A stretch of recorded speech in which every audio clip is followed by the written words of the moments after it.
안녕하세요. 저는 결혼을 앞두고 있던 30대 중반의 여성입니다. 한 번도 결혼에 대한 환상을 가져본 적이 없었기 때문에 저에게 결혼은 해도 그만 안 해도 그만인 것이었습니다. 그러다 지금의 남자친구를 만나면서 처음으로 결혼하고 싶다는 생각을 했었지요. 하지만 결국은 저는 혼자 살 팔자인가 봅니다. 내년에는 인생 2막을 시작하게 될 줄 알았는데 씁쓸합니다. 저는 외국계 금융업에 종사하고 있습니다. 결혼을 안 하려던 건 아닌데 늘 공부와 일이 먼저다 보니 연애할 틈이 없었습니다. 가끔 관심을 표현하며 다가오는 남자들이 있었지만 번번이 제가 너무 늦게 눈치를 챘었지요. 말 그대로 버스가 떠난 다음에서야 말이에요. 그러다 보니 어느새 소위 홍기가 가득 차버렸더라고요. 당시 저는 독서토론 동호회 활동을 하고 있었는데 유일하게 직장생활 외에 제가 사람들을 만나는 일이었습니다. 워낙에 사람들 많은 곳에 가는 걸 제가 별로 안 좋아하기도 하고 회사 야근도 많아서 술자리로 이어지는 외부 활동은 하기가 어렵더라고요. 고심 끝에 골라서 시작한 게 독서토론이었지요. 학창시절부터 책을 좋아하기도 했고요. 그곳에서 남자친구를 사귀게 될 줄은 당연히 상상도 못했고 계산에도 없던 일이었습니다. 동호회 인원은 13명이었는데 출석률로 따진다면 50% 정도 되었습니다. 직장인들로 구성되어 있기도 했고 강제성도 없었으니 솔직히 50%도 대단하다고 생각했습니다. 그러다 하루는 저와 남자친구 단 2명만 출석을 한 날이 있었어요. 그날이 저와 남자친구가 사귀게 된 계기였던 것 같아요. 남자친구가 저에게 어차피 우리 둘밖에 없는데 밥이나 먹으러 가자고 하더군요. 저도 회사 끝나자마자 불이 나게 왔던지라 배가 많이 고팠기에 좋다고 했습니다. 그렇게 어쩌다 둘이 사적인 이야기를 나누게 되었는데 말이 잘 통하더라고요. 남자친구는 인근 중견기업에서 일하고 있다고 했습니다.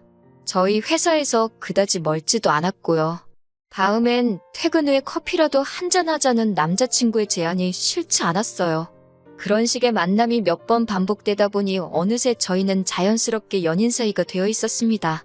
사귄 지 1년쯤 지났을 무렵 남자친구 집에 인사를 드리러 가게 되었습니다. 남자친구 어머니께서 좋아하신다는 특정 제과점에 케이크와 꽃바구니를 사들고 갔어요. 제가 나이는 있었어도 이런 경험은 처음이라 굉장히 떨리더라고요. 남자친구의 집은 서울 외곽 주택가에 위치해 있었습니다. 솔직히 겉에 보이는 걸로 사람을 평가하면 안 되는 건 저도 잘 알지만 시댁 식구들이 거주하는 곳이 반지하라는 걸 알고는 조금 놀라기는 했어요. 왜냐하면 남자친구는 직장 근처 오피스텔에 살고 있기도 했고 좋은 차도 가지고 있었으니까요. 평소에 씀씀이도 적은 편이 아니었기 때문에 저도 모르게 나름대로 어느 정도 기대치가 있었던 모양입니다. 집 안으로 들어가니 정리가 하나도 안 되어 있었습니다. 신발장에 어지럽게 널브러진 신발들과 여기저기 걸쳐진 옷과 수건들을 보고 있으니 정신이 하나도 없더라고요. 제가 어디 앉아야 할지 갈피조차 잡을 수 없었습니다. 결국 들고 온 케이크와 꽃바구니를 부엌에 내려놓고는 거실 한쪽에 앉았습니다. 소파도 없어서 맨바닥에 앉았어요. 이럴 줄 알았으면 치마 말고 바지를 입고 올 거라는 생각을 하는 찰나였는데 남자친구 어머니께서 고기 사올 줄 알고 고기 구워 먹을 준비를 했는데라며 혀를 차시더라고요. 좀 황당했지만 저도 모르게 죄송하다는 소리가 입에서 튀어나갔습니다. 남자친구가 어머님께 지금이라도 사올 거냐고 물으니까 집 앞에 정육점 가서 사오라고 하셨어요. 안창살 있으면 안창살 사오라고 저희 뒤통수에 대고 소리를 치셨습니다. 정육점으로 가는데 무슨 말을 해야 할지 모르겠더라고요. 남자친구도 제 기분을 눈치챘는지 마음 쓰지 말랍니다. 원래 격식이 없으신 분들이라면서요. 정육점에 도착해서 어머님이 시키신 대로 안창살을 샀습니다. 계산은 남자친구가 했고요. 제가 하려고 했는데 당황한 상태에서 남자친구를 따라 나오다 보니 핸드백을 두고 나왔더라고요.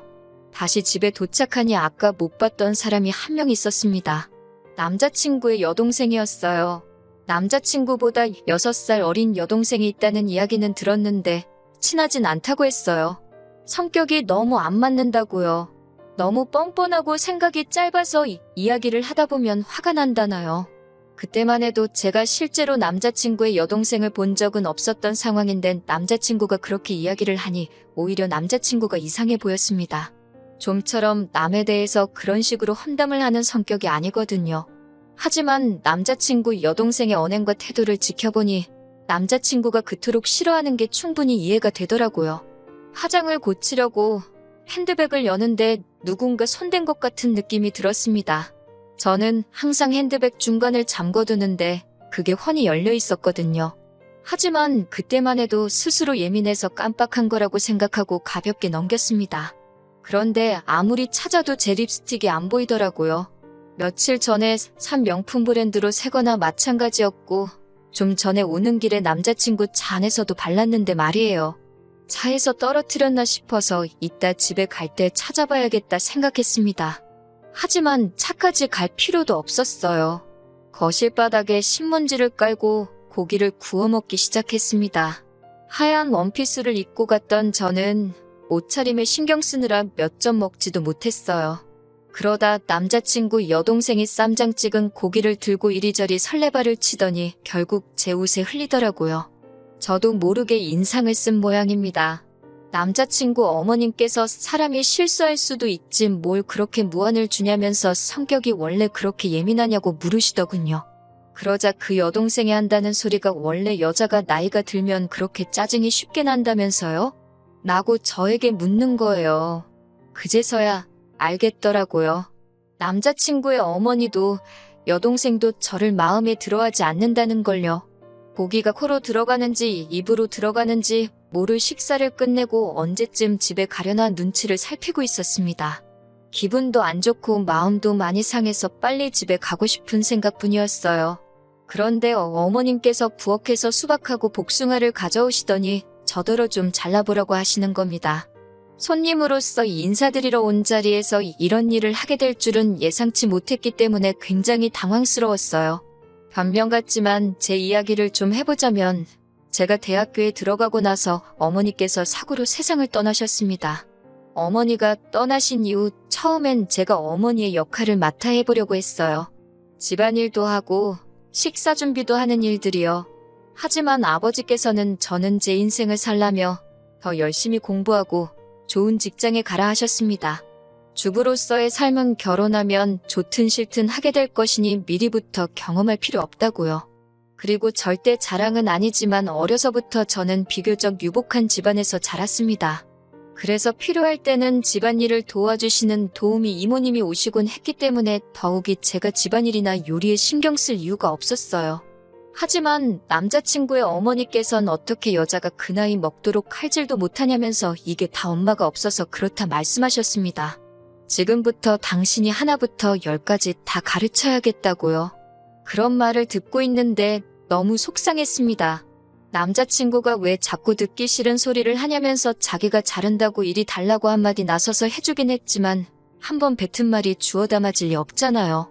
남자친구 어머니께서는 단도직입적으로 묻겠다며 그 나이 먹도록 왜 결혼을 안 했냐고 물으셨습니다. 솔직히 좀 억울하더라고요. 남자친구나 저나 동갑인데 저희 아버지는 남자친구에게 그런 질문 안 하셨거든요.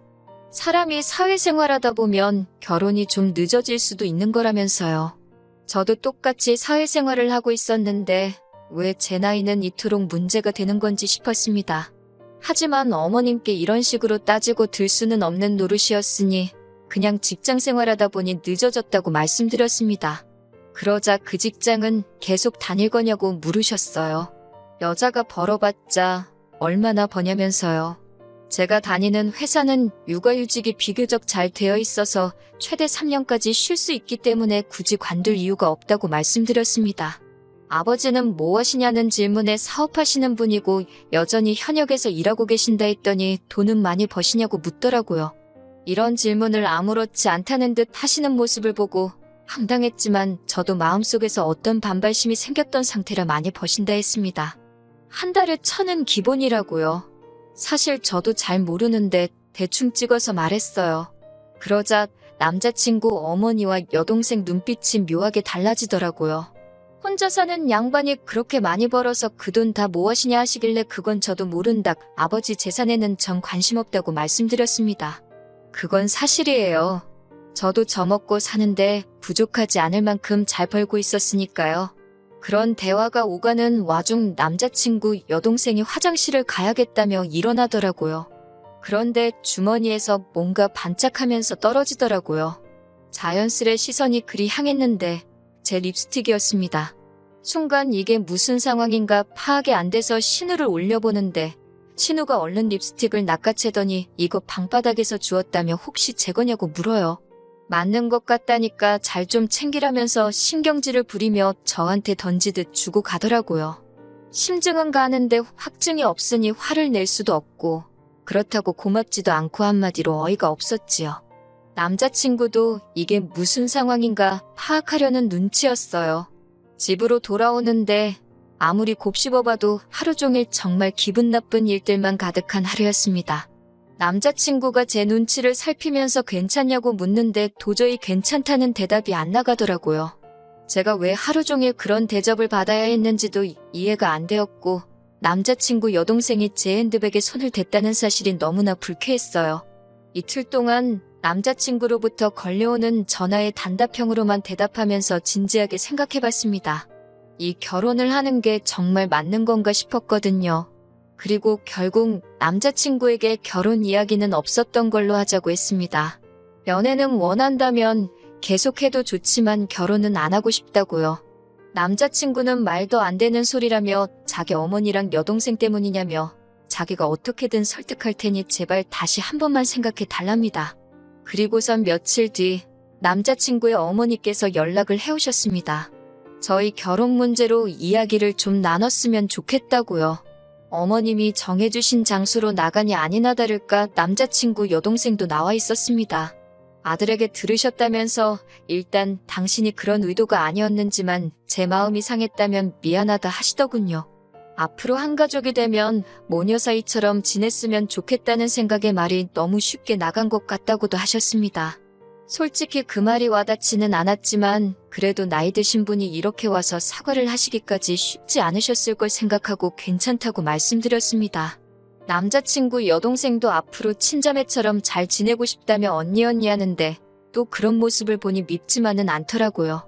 그렇게 일단은 상황이 일단락되었고 남자친구와 결혼 이야기도 다시 진행되기 시작했습니다. 하지만 이 평화는 오래가지 못했습니다. 그건 바로 남자친구 어머님과 여동생의 시커먼 손해 때문이었어요. 결혼에 관한 세부사항도 조율할 겸 양가 어른들을 모시고 상견례 자리를 갖게 되었습니다. 아버지는 젊은 사람들끼리 알아서 하라 하셨지만 그래도 식사라도 한 끼 같이 하면 좋을 것 같아서 제가 자리를 만들었어요. 그렇게 모두가 한정식 집에 모였습니다. 남자친구 어머님께서는 저희 아버지를 보고는 인물도 좋으시다며 살갑게 대해주셨습니다. 입에 발린 칭찬이긴 해도 칭찬 싫어하는 사람이 어디 있나요? 남자친구 여동생도 계속해서 저에게 언니, 가방은 어디서 산 거냐? 언니 오늘 너무 예쁘다며 애교를 부렸고요. 남자친구는 이 모든 상황을 굉장히 뿌듯하게 느끼는 듯 보였습니다. 처음에 인사드리러 갔던 날과는 확연히 다른 분위기에 어쩔 줄 모르긴 했지만 결과적으로는 훨씬 기분 좋은 자리였어요. 서로 껄끄러운 이야기는 조금도 오가지 않았습니다. 다만 남자친구 어머니께서 우리는 이제 다 한 가족이니까 서로 힘들면 돕고 이해하고 품어주고 그렇게 살자 하시더군요. 얼마나 듣기 좋은 말인가요? 그때는 그 속뜻을 몰랐기에 제가 남자친구의 어머니와 여동생을 오해한 것 같아 미안한 마음까지 들었습니다. 하지만 그로부터 며칠 뒤 저는 정말 황당한 제안을 받았습니다. 남자친구와 신혼살림을 차릴 집을 알아보던 시기였어요. 남자친구 오피스텔 보증금하고 제가 모아둔 돈을 합치니까 1억이 좀 넘더라고요. 저희 아버지가 좀 더 보태줄 테니까 아파트를 하나 사라고 하셨지만 손은 안 벌리기로 마음을 먹은 상태였기 때문에 전세를 구할 생각이었어요. 그런데 어디서 그 이야기를 들으셨는지 어머님께서 저한테 연락을 해오셨습니다. 어머님께서는 멀쩡한 집을 납두고 왜 전세를 구하냐며 물으셨습니다. 당연히 저희가 아버지 집에 들어가서 살 줄 알았다고요. 저는 왜 그렇게 생각하셨는지는 모르겠지만 그럴 계획은 없다고 말씀드렸어요. 그러자 저희가 저희 아버지랑 같이 살면 남자친구의 오피스텔 보증금은 당장 급한 돈이 아니니 빌려 쓰실 참이었대요. 제가 그 이야기를 듣는데 뭐라고 달리해드릴 말씀이 없더라고요. 제 돈도 아닌데 이러쿵저러쿵 할 수가 없잖아요. 그리고 무엇보다 남자친구랑은 단 한 번도 저희 아버지 집에서 셋이 사는 쪽으론 이야기를 해본 적이 없거든요. 제가 아무런 말도 하지 않자 어머님은 아니면 당신하고 여동생이 저희 아버지 집에서 신세 좀 지시겠답니다. 사돈 집에 들어와서 사신다는 말씀이시냐고 물으니 반지하가 사람 살기가 너무 힘들다고 그러시는 거예요. 그러면서 앓는 소리를 하시는데 아무리 그래도 어떻게 저희 아버지 혼자 사시는 집에 어머님이랑 예비 신우가 들어와서 사나요? 그건 말이 안 되잖아요. 어머님께 죄송하지만 그건 안 될 것 같다고 말씀드렸습니다. 그러자 그럼 다시 처음으로 돌아가서 저희들이 들어가서 살고 남자친구 오피스텔 보증금을 내놓으랍니다. 저희만 잘 살면 다냐고 화를 내시면서요. 불쌍한 당신 모녀는 어쩌라는 거냐고요. 황당하고 어이가 없었지만 몰아대꾸도 못하고 어머님의 억지를 듣고 있는데 어머님께서 저더러 하시는 소리가 나이도 많은 애가 시집오면서 맨몸으로 덩그러니 오려고 했냐고 그러시대요. 내가 너한테 집을 사내라고 한 것도 아니고 내 아들 보증금은 내가 좀 쓸 테니 네 친정 가서 살라는데 그게 그렇게 어렵냐면서 말도 안 되는 소리를 계속 하셨습니다. 자꾸 나이 가지고 뭐라고 하시는데 누가 보면 제가 연하랑 결혼하는 줄 알겠어요. 나이가 많은 건 남자친구도 마찬가지였고 오히려 버리는 제가 더 좋은데 자꾸 나이로 저를 후려치시니 저도 굉장히 불쾌해지더라고요. 저는 결국 안 되겠다 싶어서 일단 남자친구에게 전화를 걸었습니다. 다행히 남자친구가 외근 중이라서 금방 왔습니다. 어머님은 남자친구를 보더니 오피스텔 보증금을 주고 저랑 결혼하던지 아니면 사돈한테 말해서 자기가 들어가서 살 수 있게 하던지 하랍니다.